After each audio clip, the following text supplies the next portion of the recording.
উত্তর জনপদ গাইবান্ধা জেলায় উল্লেখযোগ্য শিল্প কারখানা না থাকায় অধিকাংশ মানুষে কৃষি নির্ভর।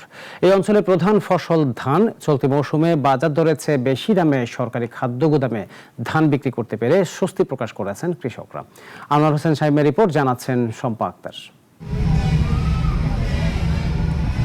গাইবান্ধার ৭ উপজেলায় রয়েছে ১১টি এলএসডি সরকারি খাদ্য গুদাম। চলতি মৌসুমে এইসব গুদামে ধান সংগ্রহের লক্ষ্যমাত্রা নির্ধারণ করা হয়েছে ১৪,৩৯৬ মেট্রিক টন।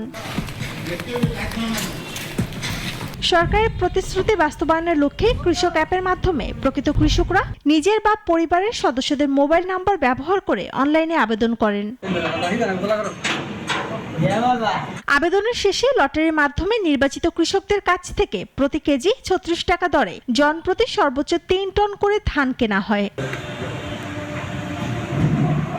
কোনো ধরনের হয়রানি ছাড়াই গুদামের ধান দিতে পারায় খুশি তারা। পাশাপাশি ধান বিক্রির মূল্য সরাসরি কৃষকদের ব্যাংক হিসেবে পৌঁছে যাওয়ায় সন্তোষ প্রকাশ করেছেন প্রান্তিক পর্যায়ের কৃষকরা। হয়রানি ছাড়াই এখানে ৭৫ মণ ধান বিক্রয় করেছি।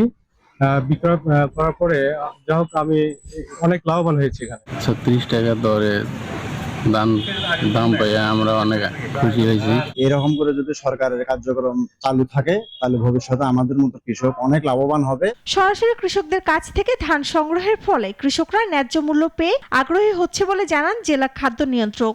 গাইবান্ধা জেলায় এবার ধানের লক্ষ্যমাত্রা ছিল ৯,৫৩৬ মেট্রিক টন, বিপরীতে আমরা কিনেছি ১৪,৩৯৬ মেট্রিক টন। কৃষক বান্ধব পরিবেশ প্লাস হচ্ছে উপসহকারী কৃষি কর্মকর্তা আর আমাদের গুদামে যারা দায়িত্ব ছিলেন তাদের সামগ্রিক প্রচেষ্টার ফলে এবার আমরা আকাঙ্ক্ষিত লক্ষ্যমাত্রার চেয়েও বেশি ধান অর্জন করতে সক্ষম হয়েছি।